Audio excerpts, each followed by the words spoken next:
to call somebody. You're listening to the On the Mark Wrestling Podcast. The best there is, the best there was, the best there ever will be. A podcast discussing all things AEW and WWE. Give me a hell yeah. Now, let's meet the host. Kyle Gagliardi. The face that runs the place. Jim Tucker. And Erica Marini. I'm the boss. I'm the blueprint. I'm the standard. Well, I think we've had enough talk. It's time for the main event.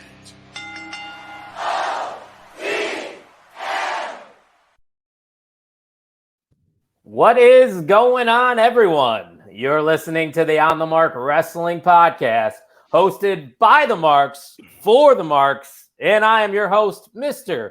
OTM Kyle Gagliardi, and one of my co-hosts is my good friend Jim Tucker, or as I like to call him, Tucky.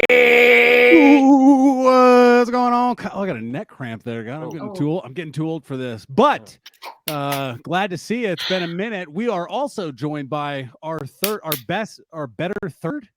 Yeah. Our best third. Yeah. We're gonna hope to survive this podcast here at Erica_0328. Erica, how we doing? Survive if I let you. Hey, you know what? I just realized that we're doing Hell in a Cell today. Oh, yeah. And I learned that from the Bottom Banner. So It's a good thing I put those up, Erica, to get prepared you as always. That's what I'm doing. The viewers think that bottom ticker is for them. It's actually just shit we want Erica to remember. Yeah. I'm like we Ron know- Burgundy. Yeah, there you go. Okay. Because we know you two ain't looking at my outline that I put on for. I'm kind of dumbing it down now. We don't need to really get into how extravagant my outline used to be, but today's a little different. We're going old school, as you can see down at the ticker below, if you are watching this live on Thursday, because we're still going to run this at Thursday at 7 p.m. Central, so it will upload to our YouTube channel.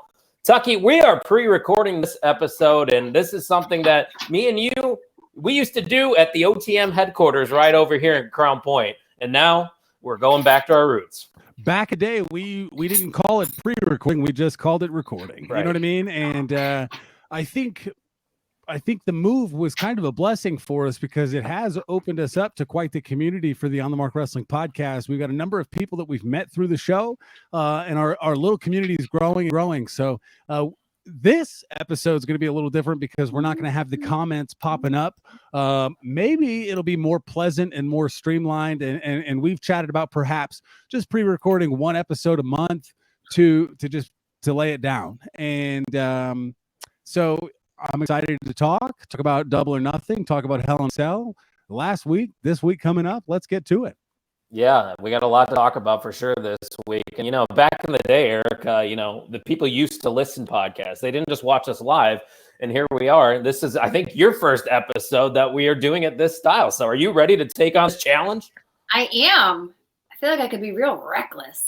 Yeah, now we can hear Erica go, Ryan, talking about Vogus, making a comment about Yep. Yeah. Before that comment has popped up on the screen, because we each have a cue on the side that we can see and kind of pick and pop but Erica's really good at early reacting to comments in our feed. Right up. Correct. So that's funny. Erica, since this is a special episode, I'm going to let you do the plug. You can just say what you see right there on the screen and tell the people what you can get on that website. There's no code or anything, so it's easy. This is a shoot here. Yeah. Oh boy. Well, no one does better at shoots than That's me. Right. So recently, I just purchased my first OTM merchandise, which I can attest is adorable, as advertised, and super comfy. I got a super cute crop top. I got a pair of joggers that I forgot that came into the mail.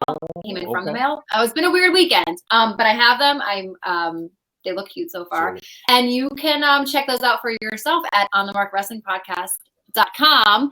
Tons of good stuff up there, right? Am I right? You're not wrong.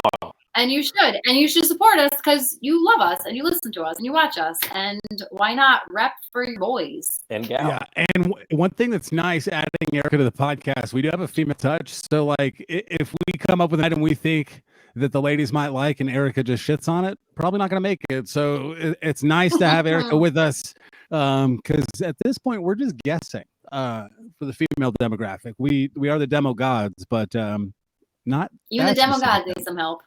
Yeah.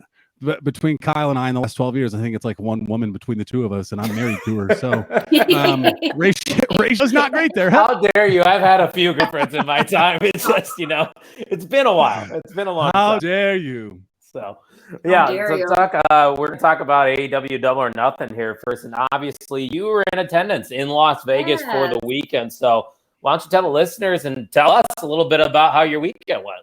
Well, pal, let me tell you, we got down there Friday night, Friday late, and so we had Saturday and Sunday. Saturday, woke up, kind of did our thing, rolled up to FanFest around 1 o'clock. FanFest, my grade, ass. You pay $55 for the opportunity to pay anywhere from $75 to $200 to meet the people that a lot of people want to see. Higher up a card. Yes. And at your FanFest, it felt like they had free meet and greets and times and booths and autographs. And that wasn't a thing here, to my knowledge. Couldn't find any info. There was an AEW banner that the Acclaimed had a ridiculously long line that people were only taking pictures with. And then Private Party also popped up over there. And then Shivani had like a random line in the corner. I hopped in this random line with Johnny Hungy, got a picture with him before he went and stormed the BTE championship, which I had no idea what it was. Oh yeah, I've been keeping up with the BTE championship. So wasn't it Adam Cole versus Christopher Daniels? And it was fun. Yeah. You see championship title defense. So my wife was wondering where the ring was. And I was like, no, it's not, it doesn't kind of work like that. And she's like, well, what do you mean? And so it was cool to see some wrestlers walking around, and Sammy Guevara and Ty Conti were over by the action figures talking with people. No tongue, didn't see any makeouts. But the FanFest was fine. I will never go again, probably. It didn't feel great as a fan. That is different than what ours was. I was going to say me and Erica went, and Erica was a little less time spent at the FanFest, but she got to experience it a little bit and see how it was run and operated. But like you said, it just doesn't seem worth it because you're paying an initial fee just to get into the door for about $60 just for free meet and greets. I mean, I hate to compare it to WrestleMania Access because it's just like apples to oranges, kind of. Really. But I mean, you get in there, and at Access, I think I paid less than $100 anyway to do like a VIP meet and greet, which had like super limited people, and that was when I met Ciampa and Shayna. But the rest were free. You have to wait in some long ass line. You're waiting in this line. You're gonna meet 3 people like total in there, and like I love that. The thing with FanFest though is they sent an email afterwards, and I don't like hurting feelings, but they sent an email asking you to do like an honest review, and I was very honest. So, about the one that we went to at All Out. Yeah. Yep. And I was like super honest and gave like suggestions and thoughts. So when I saw Tuck say that his was kind of ass, I was like, that sucks. I was hoping that it just got better. I hope that enough people were disappointed in Chicago's that. And it sounds like from what Tuck was saying that ours was run a little bit better, but it still wasn't anything special. I don't remember free people at ours. Do you? Yeah, no, there was. I remember that's how I got to meet all those people. You see their autographs back here, like the Dark Order, 2.0, Jamie Hayter. Yeah, but I would have paid to see 2.0. I remember last year asking you, what were the prices? And you're like, Jade is $40. I'm like this, maybe a little bit lower. Who else? Yeah. And you're like, so-and-so. I'm like this, maybe a little bit lower. We almost convinced you to wait with us for 2.0. I remember you showed up around that time when we were in line, and we've told that story before, how we got to FaceTime with Vogus while he was on Lake Michigan out in Chicago, which was a very cool moment. But Tuck, obviously it wasn't the greatest experience, but you did get to pick up a few things, didn't you? Yeah, I picked up a couple figures. I got MJF in the robe, so that was fun. So cool. And these were only 25, so it wasn't like they gouged the poop out of me. We got Sting here. That was cool. And Sting is one of my childhood ones. Mikey Wilson and I really bonded over Sting. He was a guy that we both gravitated to, and then I had to get Wardlow. He's red hot. and I bought that without the MJF speculation at the time. Didn't know that he no-showed his meet and greet while we were there and things like that. So that situation's been kind of turbulent. And then actually at the show, I bought a signed Moxley. This was the cheapest signed figure they had, by the way. Jericho, you wanted to sign Jericho figure, that was going to set you back $300. So he was 100 at All Out. They had signed figures at All Out, and he was 100. That's crazy that he went up. He's a wizard now. That's true. Now you can throw fireballs. It's not the same. It's not that there's levels to it. So it was fun. Fan Fest was fine. We were there for a couple hours, and then that allowed my wife and I to go, experience Mandalay Bay and walk through a few places. We sat in one of those frozen ice bar things for a little while, and then Cool. and then Sunday basically it was wake up and have breakfast and just kind of wait. So we left the house at 2:15. Doors opened at 3:30. We got in line about 3:00. And they had a beer truck outside so you could have a beer while you were standing in line. Smart. That was nice. Mm-hmm. And then we my wife and I had lounge passes, so that got us into the Absolute Elix Lounge for an hour. Was Ricky Starks there? No, nobody cool was Absolute. there except all the other fans that were there enjoying their time as well.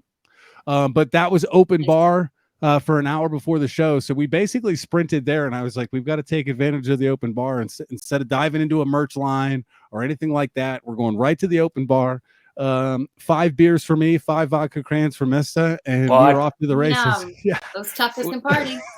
We had a good time. Mango Carts was the beer I had from Golden Row Brewing or something like that. Nice Blue Moon, like a mango Blue Moon kind of thing. Hey, Great. no free ads. No free ads.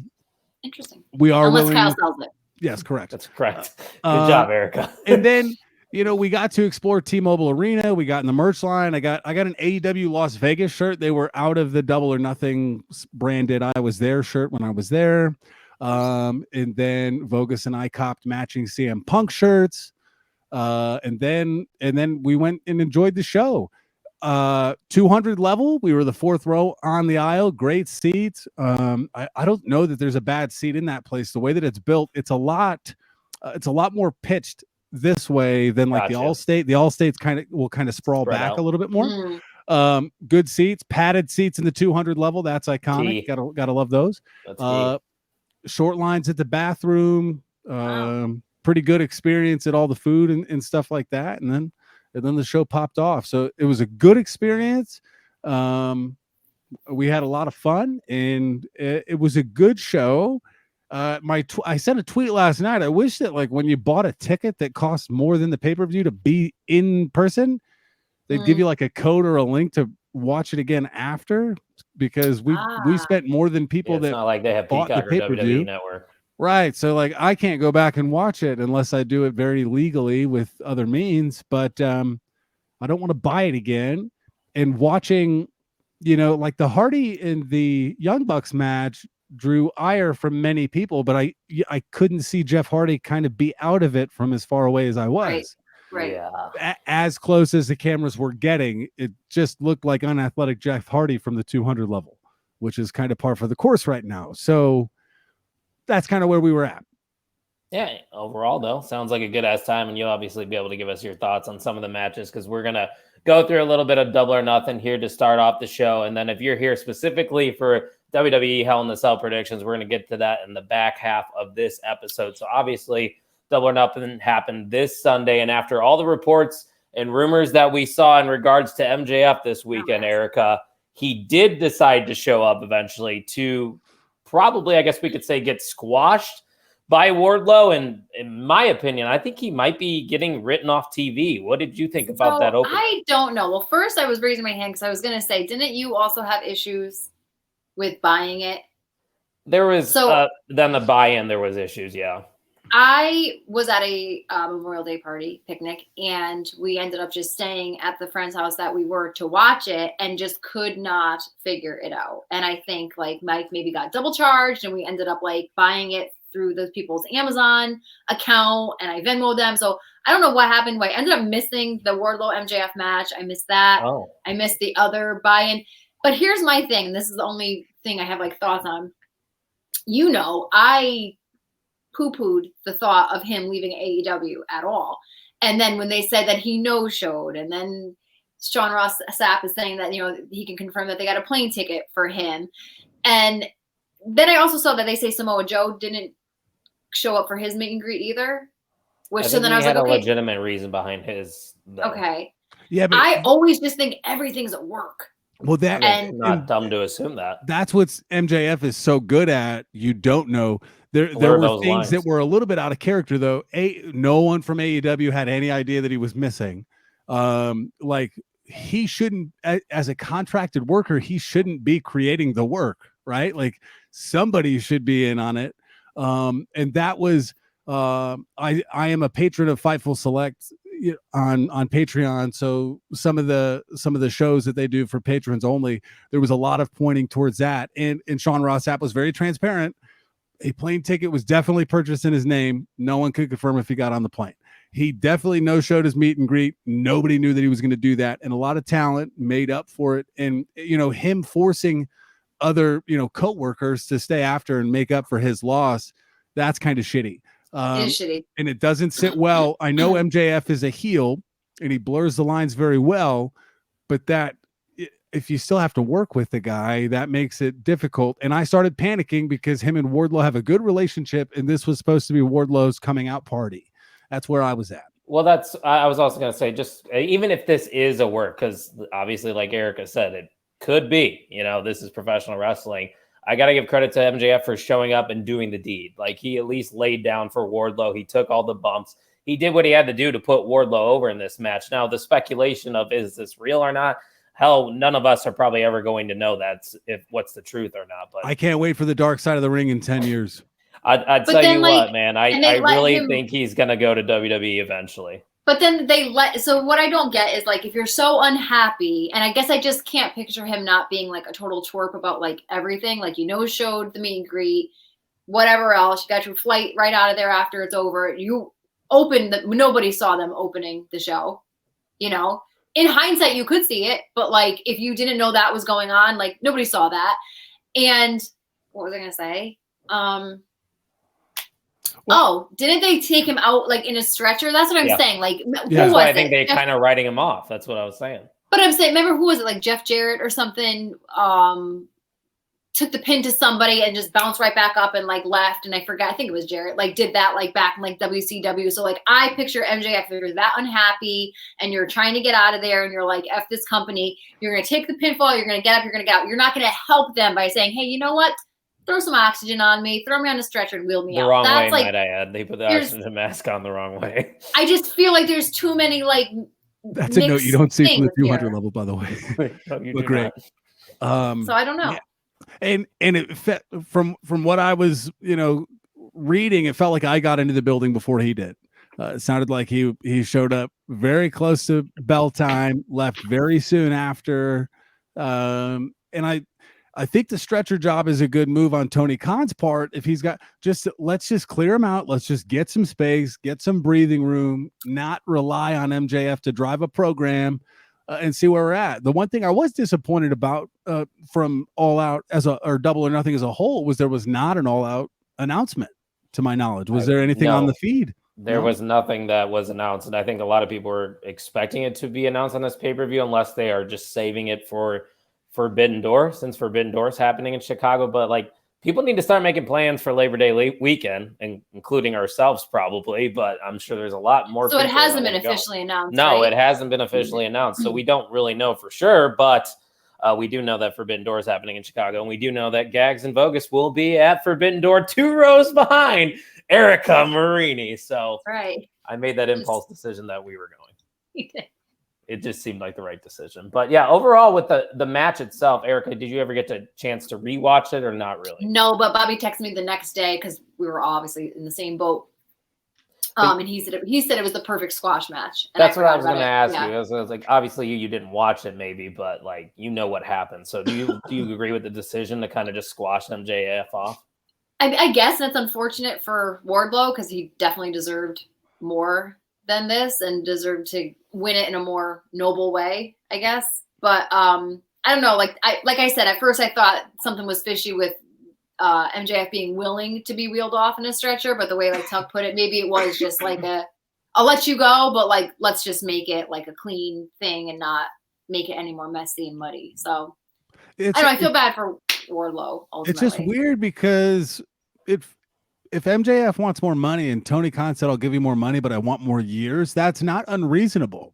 I feel like that's in sports. That's contract. Not unreasonable. You have negotiating. If you have a cornerstone type player, if Mike Trout wants more money, you say, okay, I'll give you more money, but you got to stick around longer. Yeah. You know, that's not unreasonable. And if anything, it's a testament to him as a worker and a wrestler. So agree. It's interesting.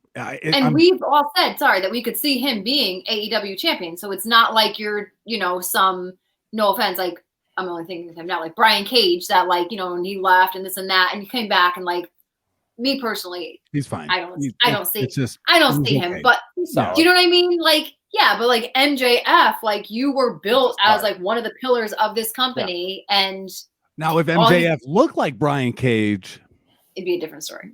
Right, but that's just the piece that Brian Cage is missing, But if Brian Cage could talk like MJF, let's just combine the two. Let's make it happen. Perfect superstar right there.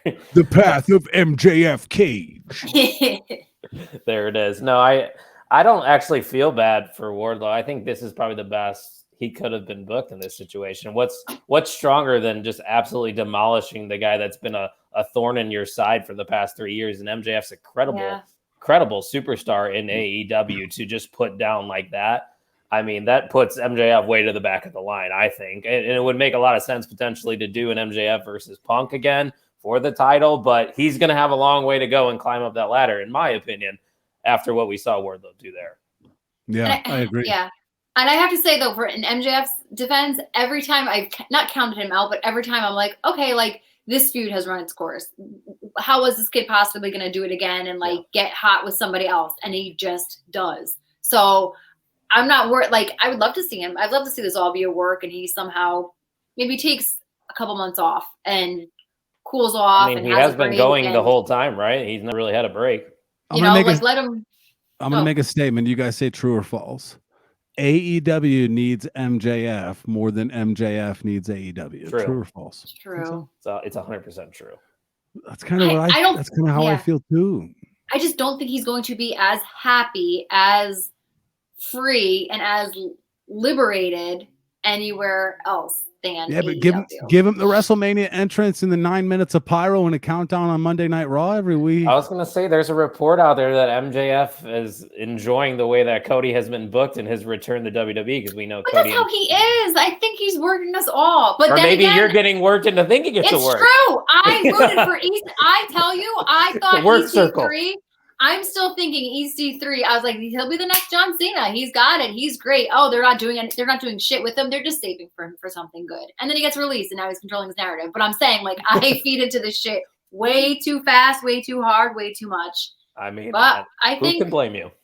It's professional wrestling, and you never really know what is quote unquote real in this business. So we're going to skip around here. I'm not going to go through everything because this pay-per-view went on for this pay-per-view went on for almost 5 hours. We had 13 matches. We didn't even pick the matches that they added on. It just wasn't worth it. But friendly reminder, oh shit, what did I bring with me to the show? If you're watching on YouTube, I'm still the AEW champion of this podcast. Tuck, is he frozen for you? Let it be known I am not frozen. I can't hear him. You can hear me. They all can hear me. And you all can see me if you go to the YouTube channel of the On the Mark Wrestling Podcast and take a look at that belt. You can fuck off, Kyle. Still waiting for that. I got to make that shirt, the fuck off shirt, with just Erica's face on it. Just like mouthing it. Like the emoji where it's like, you know what I'm talking about? Yeah. But it's fuck off. But yeah, that's money. On the Mark Wrestling Podcast. She's got to be the just. Oh, yeah. Good one. Now we're cooking with peanut oil. So let's move to wait, I don't know how long this pay-per-view was. I laid down because it was cold and it was whatever. It took a long time to figure it out. I was like curled up on the couch, drunk and stoned, and I sobered up enough by the end of this pay-per-view to be able to drive everyone home. So that just tells you how long the match was. I stayed awake the entire time. I stayed awake the entire time, which is an achievement for me. It is. Mista did not make it. She had to clap a snooze during the main event. Ooh, hey, that's it. We call that a tucky. Oh yeah. You did that at Revolution. I like to sleep during the best parts. That's I have a Fuck your main strong- event. I'm an undercard kind of guy. Yeah. I get it. Oh, that's funny. So, let's go to Death Triangle and the House of Black because it was personally one of my favorite matches of the night. And we saw House of Black get that win thanks to Julia Hart. So finally, after what seems like a half a year of teasing it, Tuck, Julia Hart is now a part of the House of Black. So obviously you were in attendance. How was the crowd for this one? And what did you think about this 6-man tag? Crowd was hot for the match as a whole. The Julia Hart spot didn't draw the reaction that I thought it would, but they were happy when House of Black was announced as the winners as well. But it was a good match. It was kind of a car crash. You got Brody King doing big boy spots, going high, flying around.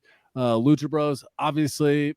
I think I always forget how good Pac is because he's not at the front of our TV all the time. I think he's the most underrated wrestler in AEW. He's got it all. He's got attitude. He's got the body. He's got the skill set. I think he's one where like AEW keeps him in their back pocket. Like if we need a guy to lean on, though. That's what I'm saying. But it was a great match. Pocket's got lint in it by now. I mean, Jesus, let's pull the trigger. I'd love a Pac versus CM Punk feud. Obviously, I don't know how we get there, but Erica as a whole, this one was probably my favorite. It might be my favorite match of the night. Where did it stand for you? I think we called it too on the show. We're like, this could be like match of the night. You knew it was going to be good. They couldn't go wrong with it. I don't know. I also remember Brody King tweeting the next day or a couple days later, he's like, life is hard. The ring apron is harder. Like texting him, just doing big boy spots. Yeah. I don't know about the Julia Hart thing. And like, I feel bad and I want everyone to get like a positive reception and like everyone to win. I don't know. I feel like it was almost something that kind of went too long and now people are like, oh, okay. And then there's no other trio that has a female involved that it could be like, oh, like this makes sense because Undisputed Elites with Britt Baker or something like that, and like, so is it just always going to be like uneven? I don't know. I think they're just growing the faction a little bit. I think you made. I'm willing to see it. Like I think a lot of the excitement level went away just because it felt like it was dragged on. But I think it's good for Julia Hart because I mean, her being with Pillman and Griff Garrison wasn't going. Yeah, exactly. It wasn't going to take her to that next level. So maybe she could be in Webster, Massachusetts next weekend, being with Brian Pillman, and I forget who his partner is. Brock Anderson. Griff Garrison. No, I'm saying next weekend. Oh, and she could be in the ring with Bret Hart and FTR, but that's on her. So what's the event that you're going to this weekend? Next weekend, I think it's Big Time Wrestling, and the only match I really give a shit. Penta will be there. I will be far away from him. But my favorite, I'm going for FTR, managed by Bret Hart, facing doing a meet and greet, facing Brian Pillman Jr. And I think his partner might be Brock Anderson, managed by Arn. It's cool. It's worth it for that. It's like an hour and a half away, so it's worth it. Oh yeah, that's a no-brainer right there. So yeah, we've got meet and greet lists popping up all over the Starcast events. Gag's probably going to go to 0. It sounds like. Why? Because of the price? Yeah. I don't know how much money I'm going to be shelling out. We've already put a lot of money into SummerSlam weekend, but it's all paid though. You are the best payer of debts. I'm a very quick within payer. Minutes, you know. So now you're you're back to 0. You're all settled up. Because that's how I want it to be. If people owe me money, like I would want you to pay me immediately if you had the money. I would understand if you're like, hey, can I pay you when I get paid next Friday? Because I've done that I think a few times before. But yeah, 0 times with me, 0 career times. Well, Gags is making good money now. So. I think I've waited a career 14 minutes for all of your payments combined, and we paid for a lot of things. We've done a lot of wrestling events. You have slung some money, so hats off to you. That is not a discredit to many people. Oh no, I get it. But I'm not getting it in like. I don't even get a read receipt on the text telling them how much before I get a Venmo receipt with Gags and real knows real. So respect that. You might be turning me face here. Let's not do that. Let's strike that from the record real quick. So no, don't turn heel by not paying people. You fuck. Yeah, wait, I'm going to burn you all for money. That's a bigger heel turn. That's a shoot, brother. He's gonna no-show the show next week. Yeah, just watch. We can knock out two things here then and talk about how Adam Cole and Britt Baker both won the Owen Hart Memorial Tournaments. And I didn't think either match was great, to be honest, but with these two winning, Erica, this is something we also talked about last week, how you can have this power couple winning the tournament, and maybe they play this into the gimmick, but we saw they got belts. Martha Hart came out there, which was a nice moment, but I don't think we could say we are surprised to see that Britt and Adam Cole won this. No, and I think that's, Ladies first, I insist. Age before beauty. I am older. So I'm too far from the mic. He's stepping away from the mic. I think that this is something that AEW does well because I think it makes a nice segue into like something else, like for Adam Cole and Britt Baker without necessarily being in the championship, whatever. And also as the undisputed elite, like I think they kind of need to figure things out amongst themselves. And I think this is just nice. It's like a new angle for Adam and Britt. Like we said, they're the king and queen of AEW, and now they can carry on this shtick as long as they please. And like Martha said, next time she wants to see everybody wearing some fancy derby hats. So I hope you boys are prepared. What do you think about the matches itself? Because I thought they both could have been better. They almost felt TV-ish, like TV main event, like good TV matches. There not a ton of iconic moments. We got to see Adam Cole's naked knee again. Still want to throw up every time I see it. Gets easier. My feedback to the in them choosing the winners, they went with heelish people for the Owen Hart Foundation tournament. And I thought that was an interesting move because these are not nice people. These are not good people. On television. Right. On television. For the record. People they play on TV. So I found that interesting. I get the power couple angle that the two of them won. When Adam Cole won, I thought Britt Baker was going. I leaned far more towards Britt Baker winning. Of course, yeah. I picked the winner of Ruby Soho and Chris Statlander to win, thinking Statlander was going to win and then beat Britt Baker to start a run. And I was dead ass wrong. So that's where I'm at. Yeah, I agree with you guys. Like, I get it. It makes sense. I know what they're doing, but it's still, I'm not a fan of it. I think Ruby deserved it and probably needed it more than Britt because Britt's Teflon right now in AEW. She will not get harmed with a loss to Ruby. No. Soho. It would be totally fine if she lost that clean and Ruby can take that as leverage for a next step. Because now that Ruby lost this match to Britt, where does she go from here? Correct. Because every time she wants to go contend for Thunder Rosa's title or Jade Cargill, Britt can just be like, I beat you every time. And they gave her a badass entrance too. Oh, Rancid was great. Yeah. And I thought it was odd though. Didn't you think it was kind of odd that they had like that, I don't know, no disrespect, but the guy that like the guitar player playing Britt down? Was it like, did you not want to do big for Ruby because you knew she wasn't going to win? So you just gave Britt a little bit something like, I don't know. But like you said, maybe it's because I went into it knowing that it was going to be like, it's got to be. I would have loved, obviously, for Samoa Joe to win. I knew it wasn't going to be. And I knew it wasn't going to be Ruby. I knew I don't know, so I think it just kind of came off like underwhelming across the board. I'm hoping that they take this angle and like run with it. Like I said, I'm excited for like to see how like it all plays out, this new thing. But I get, you're. Are those titles that can move, or is it like the Andre the Giant Memorial? It's got like that. It's or the greatest Royal Rumble belt that Braun Strowman has. Solid. Those I don't think they should be used. They are cool titles. I forgot what they paid homage to on that, but it was a throwback belt. Mm-hmm. Like there's a belt that looks just like that design, but this one obviously had Owen on it. So yeah, Britt and Adam Cole win that one. Let's talk about three more things, then we can get to our Hell in the Cell picks. We'll talk about this Anarchy in the Arena match. People seem to either really enjoy this or really didn't care for it. And I got a call on Snapchat actually from Tuck during this match because he didn't know what was going on, Tuck. So why don't you speak a little bit on that, how difficult it might have been for somebody at the venue to watch this? I got it, but I didn't get it. I'm like, what the hell's going on your TV? Because these fuckers are all over the place. I don't even think they rang the bell. They played Moxley's theme song like 3 times. It was nuts. And hats off to the AEW production team, because they had lights on everywhere they wanted your eyes to be in the arena. And then on the Jumbotrons was the stuff where they were gone, where you couldn't see. So they actually did it really well. I was kind of nervous about how this was going to go, a stadium stampede-ish match, but those were all pre-taped matches. So I was wondering what this was going to look like, and I was impressed. It was chaotic. It was nuts. It was a car crash, and it was great because there was one of them. You know what I mean? I say that a lot.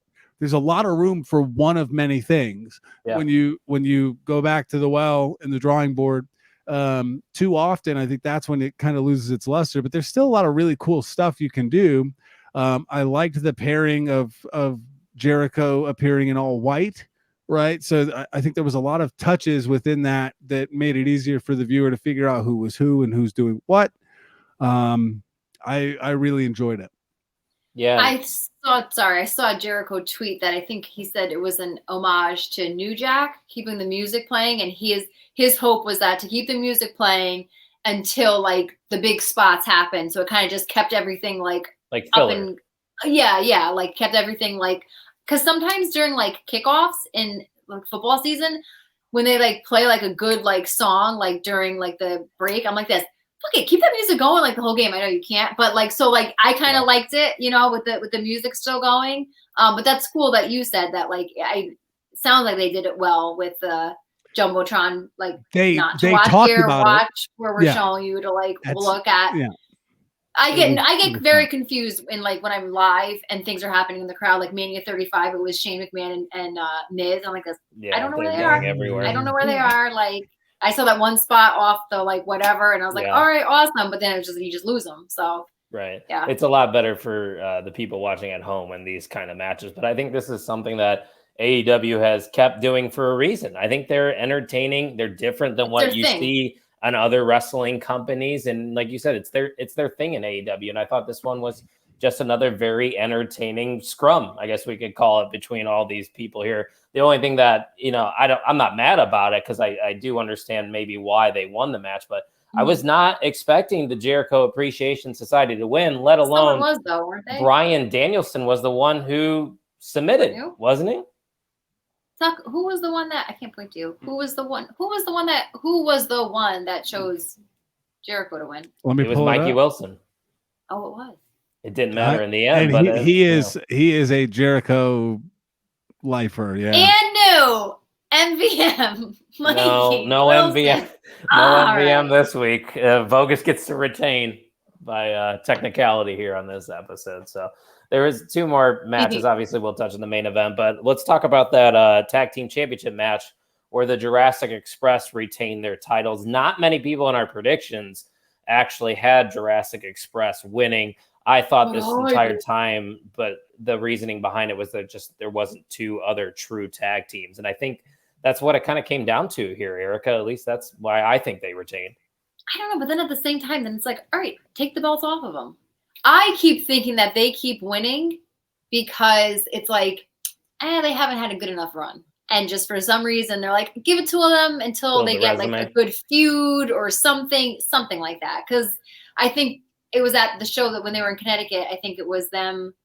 Oh, no, they weren't there. But they won another time. They retained another time. And I was like very surprised. And that's what I thought then. And that's what I thought Sunday too. Against Red Dragon and the Young Bucks, maybe, was it? Yeah, I mean, yes. And I was like, it's got to be Red Dragon for sure. And then I thought Adam Cole was whatever, going to do more. But yeah, I don't know.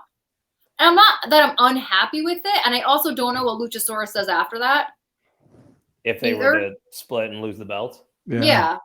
And I like that they're kind of slowly introducing Jungle Boy as like, because one day he's not going to be Jungle Boy anymore. You know what I mean? He's going to be Jack Perry. Jungle Man. He's going to be Jungle Man. Yeah. He's going to cut his hair or something. I don't know. But like, obviously they have high hopes for him, but I don't know about Luchasaurus. But yeah, I don't know.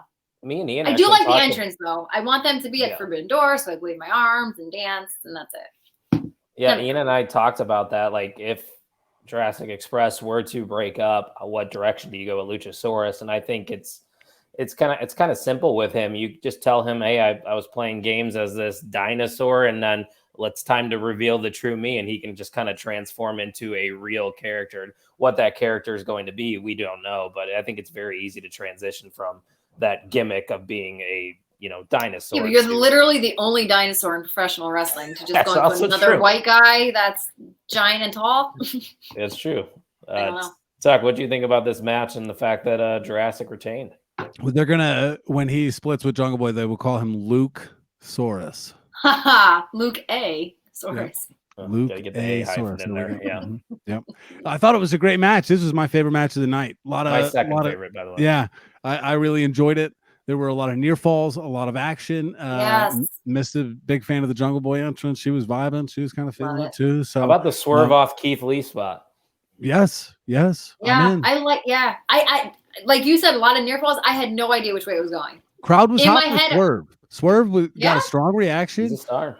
Swerve's house was emanating through the T-Mobile Arena at times, and I joined in on the fun. I picked Limitless Swerve to win. That did not go so well for me.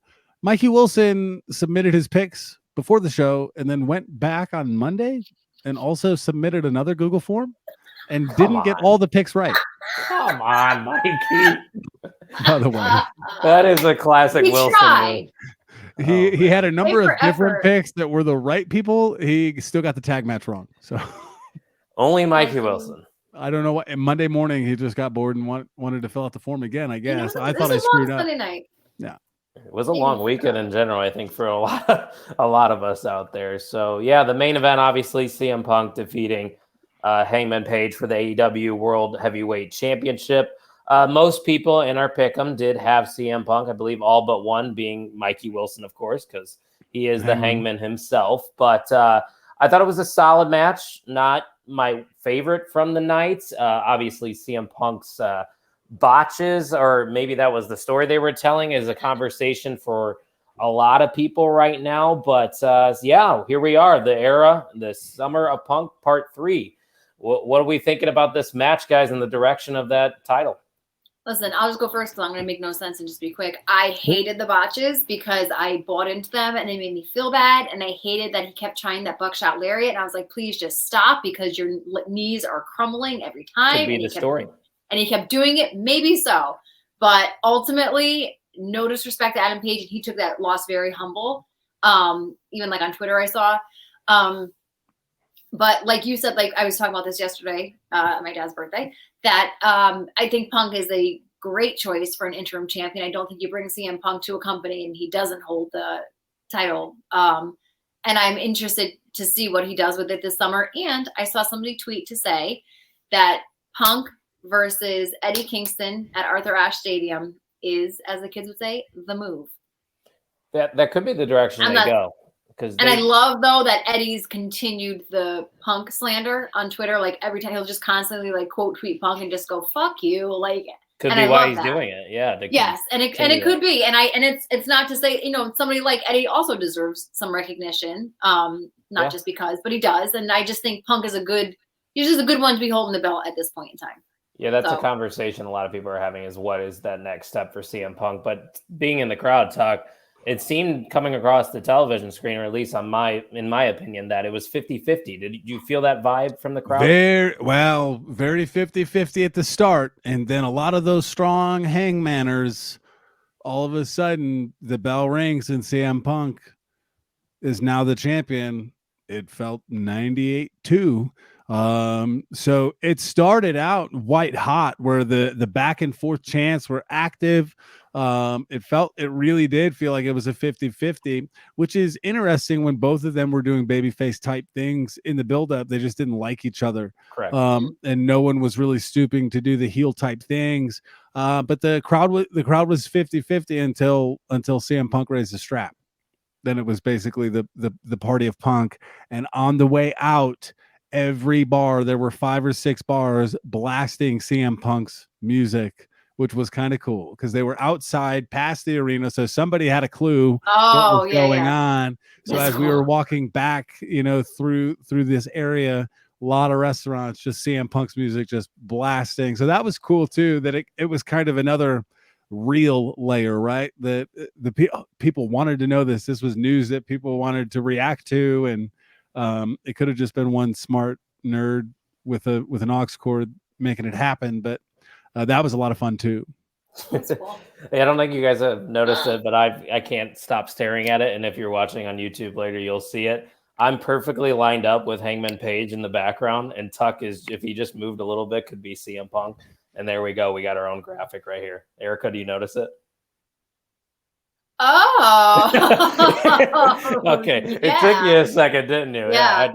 It wasn't intentional or anything. It was staring at me. But yeah, the decision for CM Punk to win was the right move. A lot of people might disagree, but Adam Hangman Page's reign was solid. A lot of people are hating on it. He had good matches, but it's not a bad business decision, Erica, to put the title on CM Punk when you potentially have 2 shows in Chicago, Illinois coming up. And the people like overreacting to this, they're acting like it's like we're treating Punk like he's 24 years old and we're going to strap the rocket to him and he's going to be the longest reigning defending AEW champion and a multi-time. No, let him have this. Let this play out. Like you said, I think this was a great decision business-wise as a fan, like all of it. I'm here for it. I think he can help get some younger talent over or not younger. But yeah, I don't know. I like it. I think it was the right decision. So where does he go here? Obviously at Forbidden Door, I don't think he's going to have like a championship match, but he could face someone from over there. But if you were to handpick his all-out opponent, is there anybody that first comes to your mind, Tuck? I mean, obviously an MJF makes sense, but he would have to climb that ladder once again. Is it a guy like Wardlow maybe that got that win? What about Kenny Omega? We don't know his injury status, but yeah. He's another guy. Kenny Omega. Have they feuded yet? Kenny Omega, CM Punk? No. I think that would be kind of a good one too. Yeah, there's a lot of options, but Kenny Omega was one that I kind of gravitated towards because he's not a mid-card guy, no matter what. No. So, do you think, just because I'm asking because I just never stopped thinking about it, do you think him versus Eddie would be, because when does Eddie Kingston get a belt? Never. I think he's one of those guys that doesn't get a belt. How do you get somebody that stays so hot every time the crowd's constantly chanting for Eddie? He gets a huge pop. He's not even on your MFing graphics. I look every time that they're promoting, like, next week we're in Dallas, Texas, and it's everybody but him. Or like the opening section. I mean, the opening segment. You like that stuff? Like, it's just never on anything, and he's the one that's like consistent. Like, yes, sometimes he makes me cringe. I understand it, but the crowd eats him up and like loves cheering for Eddie Kingston. So like, give this man something, give him some recognition. And I don't even think that he's looking for it. So even all the more so, give it to him. To be fair, though, I do think there are bigger names you can put on the marquee that is going to catch the casual fans' attention. And that's probably why they do what they do and who they put on the graphic. If they're doing CM Punk and Eddie, if they do CM Punk and Eddie Kingston at All Out, announce that after you put tickets on sale, because if I know that ahead of time, I'm not buying a ticket. Okay, so do it at Arthur Ashe and let. You can make fun of me in my voice and the way I talk. That's where she goes to. That's her way of getting back at you. Okay, like CM Punk and Eddie Kingston is a WrestleMania Backlash match. I am not saying it used to be main event. I'm saying if it happened at Arthur Ashe, you said what could happen from next for Punk, and I thought that was a good idea. No, I do think that is something that could happen. Arthur Ashe on a Dynamite, great, cool. Yeah, that's probably what Arthur Ashe would do. Grand Slam, motherfucker. Oh. On a Wednesday night on TV. Get it right. So overall, guys, if you were to give it a grade, what would you give Double or Nothing, Erica? What's your letter grade? A letter grade? Mm-hmm. A minus. Yeah, talks to teacher. Did you just say A minus? Yeah. Are you high? B plus. You don't have to change it. Right? It's subjective. A minus. I liked it. I like all pay-per-views for the most part. Yeah, and. I give it an 84. That's a middle B. And Jade Cargill is still that bitch, by the way. That match was better than I expected. It got more time than I thought it would. Yeah. And Mista is now the proud owner of a Jade Cargill t-shirt. So also love the addition of Stokely Hathaway and Athena Palmer making their appearance. Okay. And that was early in the night too. So that kind of set us up with like, who the hell else is going to be popping up here? That wasn't the case, but I have to be honest. So back when I was an AEW hater, I always recognized, and I used to say it, and I never wanted to put it out into the universe. I think I just used to say it like in my brain quietly, that I would love to see, and I'm going to call him Malcolm Bivens, but he would fit so much better with Jade than Mark Sterling. The two of them together is like delicious on a plate. So seeing that finally happen, and now I'm on like team AEW, like I died. I loved it. I don't know that the Athena thing, like I feel like that kind of like took away from it. I feel like they sort of like took away from each other. Like it didn't need to maybe be all in one thing. Also, I'm not the hugest Athena fan. So I don't know, just something kind of was like lackluster about it, like ultimately, but I was like really happy to see him, and I could just imagine him in like the baddie section, like come on, or him trying to like weasel his way into like the three of them, like just give it to me into my veins. It's gonna be good stuff. I'm looking forward to what those two are going to be able to do in AEW, and hopefully they don't just shove Athena Palmer to dark and elevation after it. But my overall grade is going to be a C. I thought it was too long for my personal enjoyment, and obviously long pay-per-views sometimes can be good, but it didn't seem like, all those matches needed to be on this card. A lot of it just was there, and it felt like a Dynamite to me at times. Not really a 5-star match either on the card, and this is saying a lot for AEW because usually their pay-per-views are A's. I usually give them an A-, B+ at the worst, but it's probably going to go on with the same pay-per-view that had was it also a Double or Nothing with the Texas Death Match or whatever, the barbed wire exploding shit? That was one of my least favorite pay-per-views. So this probably is on par with that one. I don't know. How come do you think that they kept? I think I heard Bobby say that Tony said he wouldn't show the main event until the basketball finals or the NBA finals, like that game was over. So I thought maybe like that had a lot to do with it, but like you could just so like keep the card that you have, and then you say like, oh, Jade and Anna, like, instead of going 10 minutes, you guys get 15, or like this or this, instead of just tacking on like the Darby and Kyle O'Reilly match. Like it just didn't need to happen. Like it just kind of seemed frivolous at a certain point. At the media scrum, he said, I bought the extra hour of the pay-per-view because I wanted to make sure Martha had as much time as she wanted to give her the respect. He was aware of the finals game and wanted to wait until that wrapped up as well. And he also made a comment like, if you want us to do less for the same amount of money, we can, but I feel slimy. Right. So like he mentioned that like we only do 4 shows a year. If you want us to do shorter shows for $50, the going rate of a pay-per-view, we can do it. But he's got like a fundamental, like, we're going to send it. The problem was he just sent it, in my opinion, too many directions.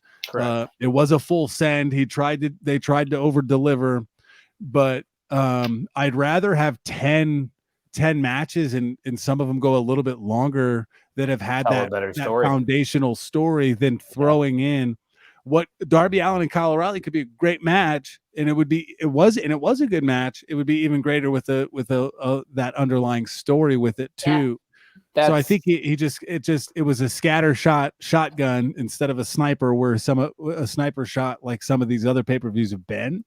So that's his heart was in the right place.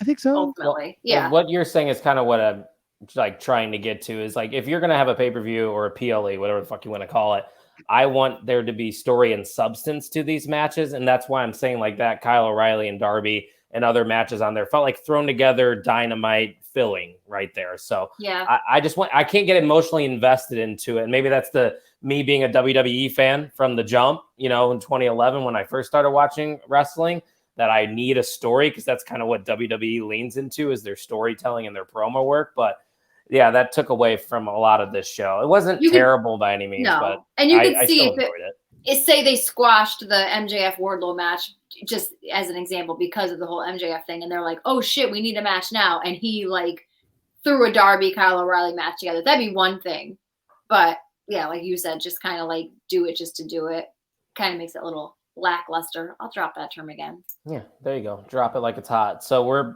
55 minutes into it.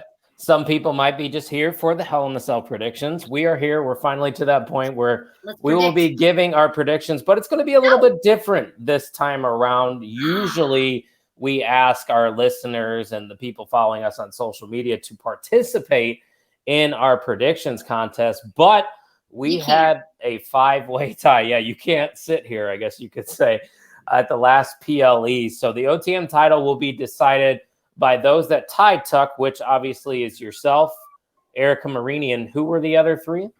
Robbie Collins, Ian Garavaglia, and Michael Wilson. So I will I'll build a form. I'm going to wait till Friday, Saturday to build a form to try to have the whole card fleshed out. You're going to have to tweet it out. I'm going to be busy, boss. Yeah, well, heads up. I've got Saturday. I have the entire day to myself. Erica, look, I changed the color again. You like it? I love it. I love it. Very. I forgot to do it earlier. We got to do this more often. It's very, yeah.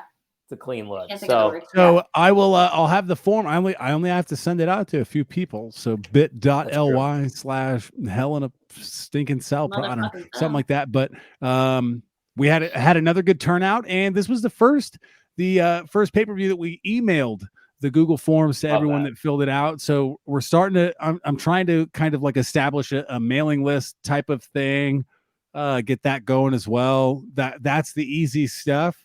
And we're trying to get better at that. So it looks so nice too. This was, go ahead. No, I saw Kyle text saying that like like the email looking good, whatever. And like I was like, they must just be emailing each other. I don't know. And then I checked my email a few hours later, and I was like, this is what. And I felt stupid chiming in that late, but I was like, yeah, no, it looked great. Right? Yes, no, it was awesome. Thank you. I'm going to get better at like email layouts and stuff like that. That was straight from a Gmail app. It was kind of bare bones and sparse, but we'll get better at it. Last thing, wrapping up Double or Nothing. This was the most attended Double or Nothing that they've had and the most attended AEW pay-per-view to date. WrestleTix had it at 13,131. Jim Ross announced 14,459. WrestleTix number does not include suites, but every suite was not filled up. So I don't know if there were 1,300 people in the suites or that 14,459 is including all the talent and workers as well. I know WWE will fluff up saying like there were X amount of people working, so they were in attendance as well. But 13 G's. Not bad, but let's not slander WWE and their ticket sales, moving Money in the Bank or something. AEW wouldn't touch Allegiant at this point. They didn't, they opened up seats. I think they sold as many seats as they could. They're not going to touch Cardiff or Nissan Stadium in Nashville quite yet, which is interesting. But Hell in a Cell we go. Yeah, and literally we go. Me and Tuck will be in attendance for Hell in a Cell. Last time I saw Tuck was at the Royal Rumble, so we meet up again here at another WWE PLE. So I'm still going to give my pick. I won't get into many reasonings here because of time, and it's because I can't win the fucking belt.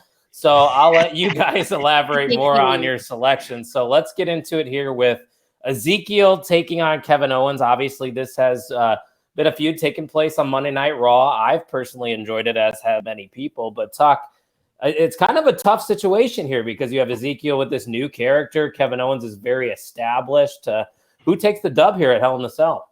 I'm my heart might sway. In the meantime, I'm giving my early picks, but it's hard to bet against Kevin Owens in my opinion. My official picks will be on that form and that spreadsheet that I'll share with everyone, the five of us, but I'm leaning towards Kevin Owens right now. How? Oh, come on. You got to give me your official pick. You really think a couple more days is going to make you decide on who you think is going to win? I would like Let me give my pick first, and it might sway you, Tuck. Also, I hate it because since the conception of me picking pay-per-views, I always put it, Kyle, you might remember, I always put a T for who I thought. I used to make two picks. W for who I wanted and a T for who I thought, as if it fucking mattered. So I still put T for who I think. And I just had to put a J for who you chose. And I hate it because you are Tuck to me, not Jim. But we can't both be T's. TK? Tony Khan? Hey, Jimmy Khan. When it's Kyle, it's always TK. I'm taking Ezekiel, and I'll tell you why. I got a did you watch Raw this week, Tuck? The first hour. Okay, so it seems to me that they might be gearing up for a Kevin Owens, Sami Zayn feud, which obviously I'm here for. That kind of as I'm happened sure on you'd be SmackDown, too. didn't it, Erica? Whichever it was, Yeah. my days blur. So I think obviously you don't bring Ezekiel back, or you don't introduce Ezekiel, and let this happen. And just I think tying it off and letting Kevin Owens get this win doesn't really make sense, but having Ezekiel get this win over him to just frustrate KO more, and whether he spirals and then into the bullshit with Sami Zayn, I just think that would kind of like flow nicely together. So I think Like Ezekiel they find each other in defeat kind of storyline going on there. You're saying? Yeah, and I mean, like now they got into it on Raw, or yes, because I think Kevin's like this. Go back to SmackDown. Yes, I need the two of them back together more than anything, but that's what I think. I think Ezekiel. No, that's some solid reasoning. Fly to the moon after this? No, but No. I think at least in this one. The Ezekiel. So you're saying Kevin Owens is going to join the bloodline with Sami Zayn? Yeah, and I will acknowledge him. Oh, good to know. Not you. This one seems like a 50-50 one. There's a lot of obvious ones. And obviously this card we're going off of Tuesday. We're recording this on a Tuesday. So things could be added on SmackDown on Friday. But I'm going to go with Kevin Owens. Maybe I'm just being a mark because he had that match with Stone Cold Steve Austin. I feel like he needs to have a credible win under his belt after losing there. Did he have anything at WrestleMania Backlash? I'm totally forgetting and blanking on that. No. Didn't have anything there. I think he needs a bounce back win here against Ezekiel. And does this turn Ezekiel back to Elias? I hope not, because I actually enjoy Ezekiel is Elias's younger brother. That's not a shame. How could I forget about that? Yeah, many months to grow that beard, though. Maybe they stretch him off and Elias comes back. I don't know. You never know. But Erica, you don't have to write that pick down because my pick does not matter. I wrote it lightly because I would like to just know. I keep track of things. Oh, thank you. People make fun of that, but I like to keep track of things. Erica, you get to go first this time then. We're just going to go between you and Tuck here, back and forth. We got a handicap match, Omos and MVP taking on Bobby Lashley, which this contract signing main evented Monday Night Raw on the Go Home show, which I don't know how, but it did. I didn't really watch that, so give me some insight. You didn't miss much. Just typical contract signing. Who won at Mania? Omos? Yeah, no. Bobby Lashley. Bobby did. No, Omos did. I don't fucking know. I know. They had a match at Backlash, and I think Bobby won that one, if I'm not mistaken. Is there like more between MVP and Bobby Lashley? I mean, how much more can you stretch this, really? You know what? I'm going to go with, and help me out here. I think somebody comes in to aid Bobby Lashley. Cedric? Possibly. Shelton? Cedric's been on TV a couple times during I've like missed it. So I feel like maybe there becomes a little like squad grown behind Bobby Lashley and they help him win. I don't know if that makes him get disqualified or I guess it helps him win. I'm gonna go Bobby Lashley. Because Kyle, because of your tweet today that said your birth month is who you'd face a Hell in a Cell. For the men's, I got Bobby Lashley. I got Roman Reigns. I got Riddle, so I think I might be able to talk him into doing some extracurricular activities instead of beating my ass. Hey, hi Riddle. Have you ever heard of these things? They're cereal. Here. Why don't we try this instead of eat him out of your collarbone? You beating the out of me. So I feel confident that I won't die in my Hell in a Cell pick. That was kind of fun though. I also drew Natalia for the women's. I didn't. I love that Kyle was only worried about Roman when the woman you got was fucking Rhea Ripley. Oh shit! I would get my ass beat by two. Very dead. I got Bobby Lashley and Bianca Belair. I feel like I could win them both over. That would be my but you are Dunzo. We'll Erica's like, hey Bobby, hi. Bobby, I was at your wedding, and I'm so sorry that it went that way. Oh yeah, you were at that Raw. You did attend the wedding. Wow. Yeah. And Bianca, I have your figure, and I slapped her husband's back and said, "Good job." So you got your we're in. You're a woman of the family. You know. I'll go with Bobby Lashley too. I don't really have any reasoning. I just want Bobby to win and get this feud over with. You just want to show. I don't know what it does for Omos and MVP to win this. Correct. But Bobby needs to. What happens to Bobby if he loses? So I think it makes more sense for Bobby to win. Yeah. Yeah, He's got MVP. He's got MVP to prop him back up. That's where I'm at. Who cares? Yeah. Well, who cares? Mike Francesca quote right there. Who cares? So we got this match. I'm excited for this one. The Judgment Day taking on AJ Styles, Finn Balor, and Liv Morgan. I was hoping it could potentially be in Hell in the Cell. I know that could be a little chaotic with 6 people happening in there because we only have one as of right now announced for Hell in the Cell, which is obviously Cody and Rollins. But we have this feud. It's been a good one, Taco. Who do you think comes out on top here at this Sunday PLE? Yeah, it's got to be the Judgment Day, in my opinion, because they're the new faction. That's where I lean. The other thing for the other side is like, are you planning to do something with Styles, Balor, and Liv Morgan? If you plan on keeping them together, are they only together now to go against Judgment Day, or are they going to become a faction with a name too? So that's why I lean towards Judgment Day. Debut a brand new purple cell, cascade the Allstate Arena in purple light, make me want to vomit and throw up. Don't do that. But I'm leaning toward Judgment Day. Erica, what about you? I'm also going to take Judgment Day, and I think that I always hate it because do I choose who I think wins, or do I choose who? Because I think that there could be a new member debuted. Judgment Day to help them win, because Ed just made it very clear that it's not just going to be the 3 of them, or that he does not plan on it just being the 3 of them. Yeah, he's on the edge of finding somebody else. I've also appreciated the fact that he tweeted a picture of. Did he tweet a picture of Liv? Probably. I think he did. Yeah, he's been doing a lot of tweeting. Everyone's getting the smoke. So I think something happens, and that's what's so tough. Like, do they win ultimately, or do they win? I don't know. My brain can't handle things like that. But I think Judgment Day takes it. I like that idea of somebody debuting there. And I think a lot of people would say I want that to be a Ciampa, get him doing something, because he had no entrance once again on Monday Night Raw with that match against Mustafa Ali, which maybe eventually Ciampa will get put in the United States title scene. But, man, it already seems like a rough start from him on the main roster. But, yeah, I definitely think the Judgment Day is going to pick up the victory here. Probably not the end of the feud by any means. I think this will prolong potentially to a SummerSlam, and they can do something fun there and exciting. But yeah, I'm going to go with the Judgment Day in this one, which will take us to a match that was just announced yesterday on Monday Night Raw. Erica, is finally one of the secondary titles, the United States title this time, being defended. Yeah, that's a rarity to see nowadays on a WWE show. We got good seats. Yeah, right. We got Austin Theory. Or sorry, Theory. Who's Austin? Theory. I don't know who that Austin guy is. The champ. Stone Cold Steve Austin Theory. Oh.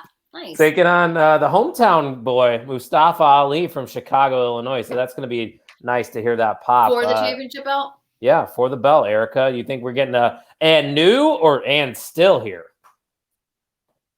I'll be satisfied either way. I love me some Austin Theory. But you saying that, yeah, Mustafa is from Chicago, and I also think like him coming back means a lot. And it does, yeah. It could even just build, but I think if it's going to build, that it needs to go to Ali. So I'm gonna take him. I also am going to take Ali because I have nothing to lose during this show. I'm going to be leading the Ali chants. Tuck, be ready. I am all behind Mustafa Ali. I think he was one of the most underutilized guys over the past couple of years. Always puts on good matches, solid character work. And yeah, I would like to see something change here. And maybe just Mustafa wins it in his home city. I think it would be a cool moment. He sure doesn't win. Theory's going to win. You know, Tuck, I did sit a big sigh,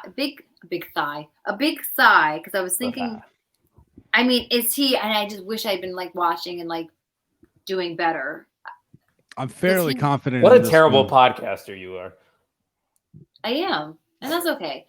I'm not. It was a joke. I'm not joking. I agree.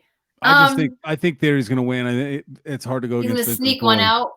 Welcome to Chicago, Mustafa. We still own you. You know what? I'm going to cash in. I'm going to undo it. Nope. I could do it one time a show, and I'm doing it for this one because, Tuck, you're right. I think nothing's going to make him get Austin Theory needs more heat, and this is a way to do it, and he will get it in Chicago against Mustafa Ali. Hot take, Ali wins Sunday. Theory wins it back on Monday Night Raw, getting a rematch because of Vince McMahon. That's That's what I'm thinking. Could to build up the resume of Theory, get him multiple United States titles to eventually take him to a match against John Cena at SummerSlam for the U.S. title. This year? Yeah. I'm feeling it. So we got 2 more here officially on the card. This is the Raw Women's Championship match. It's going to be a triple threat talk. We got the champion herself, Bianca Belair, taking on the former champion Becky Lynch. And main event Asuka, because Asuka's been in 3 main events since she returned on Monday Night Raw. So do you see Bianca retaining here at Hell in a Cell? This is a tough one for me because triple threats always make me go wonky. That where, Bianca Belair can lose it and not get pinned. I think the Lynch and Belair program's done, but I think they're still looking at the Lynch and the Asuka program. But Belair hasn't held the title long enough to be that powerhouse champion. So this is a fun one for me. I think it's going to be a great match. I would love to see this one in the cell. You know what I mean? Yeah. But I don't know. I'm kind of in the air. I want my W is next to Bianca Belair. I think I don't know who I want. I'm gonna go with Belair retains. I'll take the safe pick with Belair retaining, but this might be my lead second. Should we do confidence picks with only 5 of us too? I think you should, just so we don't have another. My brain doesn't work like that. I had to have Kyle coach me through the. No, I'm busy all weekend. No texting. I am your man for that. I can walk you through it. It won't be hard. You got another co-host here. I mean, I took Bianca as well because I think that there's obviously something between Becky and Asuka. I don't think it's Becky winning. If it is, I don't see it being Asuka because I think if anything, it's Becky. They get into some scuffle during it, or they cost the other one the pin, or whatever the heck happens. And I think Bianca just ends up winning clean, like outside of their BS. Yeah. IMO. I'm going to go with Bianca Belair as well. If it were with anybody else, it's got to be Asuka. I just don't think they're going to flip the title back to Becky. And that's no disrespect to Becky, because I even tweeted it out to start Raw. I mean, every week when she comes out there, I'm like, God, Becky Lynch is a goddamn star. Like, just look at her and I'm like, holy shit, she is the man, literally. So let's spend a minute trying to break it down with the eyes of Money in the Bank a month away. Yeah. After Hell in a Cell. I think of the 3, I think Becky Lynch is the one that would do something with the briefcase to chicken shit heel her way back to the title. Right. Who does Asuka win this one to hold the title so Lynch gets the Money in the Bank briefcase that she gave to Asuka when she left? Or Asuka wins it at Money in the Bank and gets her moment overtaken by Becky, who won the women's ladder match. Because I don't think Bianca needs the briefcase. No. And I don't see her as the character to win it. No. It's something to think about for sure. Like, there's a lot of possibilities that can come from this. And I love that idea of Becky winning the briefcase and kind of getting her revenge on Asuka after. Because that'd be a hell of a Money in the Bank. That's a long-term story. If Becky Lynch is winning Money in the Bank, that's got to be a good match. Yeah. She's in it, She's a good option. I think there's a couple more, Liv Morgan, maybe Rhea Ripley, but they'll probably cost each other in that match. But we'll get there when we get there. We're going to have our own show. We're all taking Bianca, right? Yeah, we're all going with Bianca here, which then takes us to the final match that we know of as of Tuesday, the Hell in a Cell match, the only one advertised as of what day? Come Tuesday, sorry. Thanks for correcting me. Come Tuesday. Hell in a Cell. Yeah. I don't even watch that game. I don't even know how he says it. We only got one match in the cell, which is disappointing. Maybe Ronda will face Raquel. Is it every year that people say we need more matches in the cell? Or we just don't need the pay-per-view. If you're going to have a theme pay-per-view and not commit to the theme, why have it, Yeah. But I thought that there was a year that people were complaining that there was too many matches in the cell. I don't know the last time they've done multiple. Dude, there's a few twos, but nothing more than two. Two big matches in the cell. At least 2. That's like maybe 3. Maybe 3. We're calling.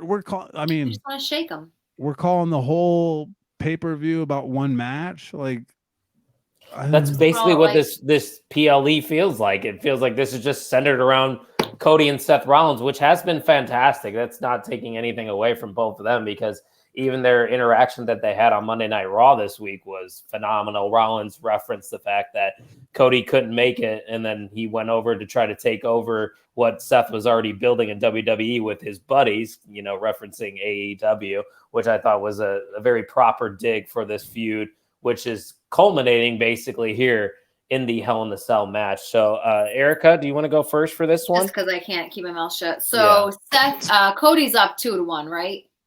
2-0. 2-0. I kind of meant that. Yeah. I'm going to take Seth just because I feel like it's got to be. Otherwise, like, it just kind of feels like weird, and then they'll never face each other again. I was going to say, because doesn't that make it where we're going to continue it some more if it's 2-1? If Cody wins, then as I'm saying, there's nothing to go. There's nowhere to go with it. No, I'm taking Seth. Right? I'm confused. Yeah. I'm taking Seth because I feel like he needs to get one up on Cody. You think there is going to be another match after this between the two? I don't know, but I think that if it doesn't go 3-0, that there's a chance for it somewhere in the future, and it's not just Seth just being obsessed with him, chasing him. Yeah. That it's like, give me one more, and it doesn't need to be tomorrow. It doesn't need to be SummerSlam. He has that leverage. Anytime soon. He has it. Like I could get you if I wanted to, and I like what you said, like the promo that he cut on him, and he said, "You don't come to destroy the throne that I was to sit on," or something like that. So I liked all of that, and I feel like there was a different. Normally, Seth Rollins is just kind of like a maniac on the mic and cackling and this and that. But I feel like there was something more to him this week, and I liked it, and I just think I think Seth has to take it. Do you think Cody gets harmed at all losing this match, or just because it's a stipulation you think this? I think just because it's the fact that it's their third match together on a pay-per-view, I don't think it harms them at all. That Rollins finally figured him out. Yeah, so like Seth Rollins is losing his effing mind trying to get one on Cody. Yeah. No, yeah, I get that. I'm going to go with Cody just because I think this is going to be the end of the feud between the two. It's the end of the feud as we know it.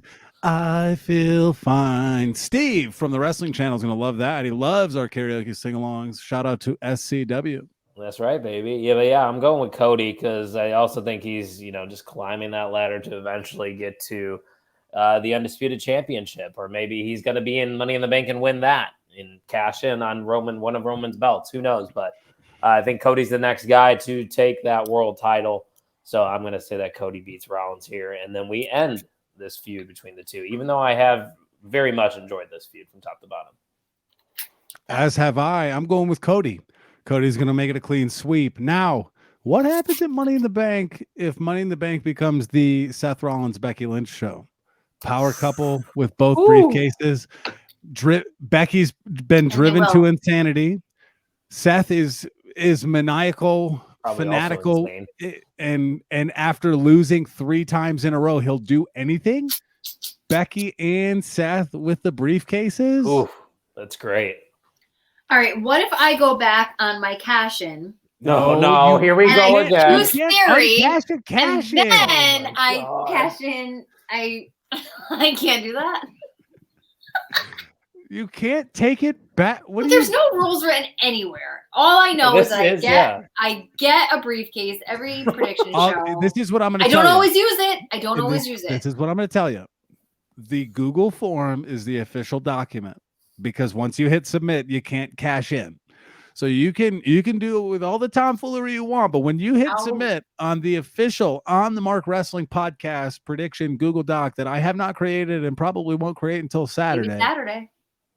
When you hit submit, there ain't no flippy floppy, no cash in the Money in the Bank briefcase to flip a pick, which I kind of like the concept that you have a briefcase you get to tote a briefcase. I don't know who gifted it to me, but I have it. I think Tuck did, because I wasn't putting up with that shit. Not up in here. I don't know that I did it. I think Erica might have swooned us into it. I just kind of like let us know that she gets a briefcase. Let that in there, and that's it. Sounds like I'm an anxious, OCD-brained biatch, and you have to give me. Yeah. I only do it once. I don't always use it. I have a package ready to ship to Erica, but two things. Never ship it. Eddie Kingston has another thing coming in next month's Pro Wrestling Crate, so I might as well wait. Gulp. And then I have to design this as a briefcase. Now I have an art Well, project. There you go. in my Have one of your hand. students do it. You got some days left. F them Extra kids. credit. Yeah. Oh, That's what Roman Like Reigns and the Tuck said. Bloodline would say. F them kids for sure. Which sucks that the Bloodline is not going to be at Hell in a Cell. I really wanted to see him, but hey, it is what it is. But Really even wanted to see without CM Punk. what? Nothing. Oh, was it a Tucky joke that I Name missed? game, yeah. Oh, okay. It was good. A CM Punk, isn't that what you said? Yeah, you really wanted to see him, and I said CM Punk. Yeah, I get see it. him. I got what you're putting down there. You got But it. yeah, I was gonna say it's pretty surprising we went an hour and 20 without having any interaction with the live audience. Could you imagine how long we would have went if we were live right now? That would have been a long show. Would have been like a double or nothing, I guess you could say. But Do that. we had another good week of wrestling. We got another jam-packed weekend coming up where I will be once again reunited with Tucky. Don't forget. Reunited and it feels so good. Do I bring my title? I don't know. Steve, I don't know. I don't. I Is don't it wanna worth it travel when you're with not meeting anybody? Yeah, and you have to check. But there was a dude that flew home from Royal Rumble that had 3 titles how do you on know? his. He kept all 3 titles like over Why? his shoulder. Like it was silly. Yeah. I have a question. So now that you said the potential of Cody Oh, Yeah, she's spinning. Cody. She's spinning. cashing in, yeah. That's So your third no, question. my pick is my pick for now. But so the titles aren't unified truly because it's still a SmackDown Correct. whatever. Roman is the unified champion right now because he holds both, but he can lose. They hold either one of them. individual. They So have I made it thought- clear that they are separate still. Seth takes one. Triple threat, Cody. One of them somebody loses Cody a title, Rollins or and you Reigns. unified both. That'd be great, Yeah. wouldn't it? I don't know how you work out the stipulation. To make And it make Rollins sense. still has beef with Roman at the Royal Rumble. There was shenanigans going on Mhm. there. Yep. So connect all these dots, people. We're just laying it out there. Or here's an idea. Let me Pepe write the fucking Silva. show. Anybody? Like, I'm available. I am an author. I've written a book. I mean, hello. Hi. Hello. It's How a you kid's doing? book. Less than 900 words. Let's not talk about it. When's that coming out? Let's actually. Okay. Well, Tucky will let you guys know when that children's book's coming out. But I think that's all we got for him this week, unless Erica's got anything else that's on her mind or wants Don't to get me cash started in. again. Don't Want to you should cash end in? it now. Last You chance. should let- No, Tuck said I can't. Okay, So so now. we'll let Tucky send us home then. Ladies and gentlemen, it's been a great week. We're excited for Hell in a Cell. Kyle and I will be there live and in person. Ow! And Erica is going to be watching too. Yeah. But next week we'll be back with the Hell in a Cell reactions, sprinkling in some post Double or Nothing Dynamite news, which we didn't get to. You're listening to this on Thursday, though we pre-recorded it on Tuesday. There's levels We to don't it. It's know. hard. Because they probably already know who CM Punk is potentially feuding with, and we don't. So now Yep. we sound like idiots. Sorry, If guys. it's Eddie Kingston, then All right, no, here we go. Everybody be out there. Oh my God, I can't believe Miro returned on Dynamite. That was sick. That was really my cool God, that he right? did that. When I I feel like the whole Miro too. MJF thing was a work. There we go. Whoa! And shout out to Kyle's new haircut, by the way. Shout It's a out. buzz cut. Looking. Yeah. Buzz looking- Cut Look Liarda. at that. Buzz That's right. Cutliarda. All It's right, toy. ladies and gentlemen, make sure you go to the on the mark wrestling podcast.com. Copy yourself some new merch. Visit us at Pod on the Mark on TikTok, Twitter, Yeah. and Instagram. And be sure to follow at _OTSN on Twitter as well, the Overtime Sports Network. Yeah, we don't. If have you're much going watching on this there. on YouTube, hit that like and subscribe button. Get in the queue so you get all the notifications, and follow us on the other socials as well. We're trying, people. We're working hard. It's hard times, baby. As always, thank you for listening to the On the Mark Wrestling. Podcast. Podcast.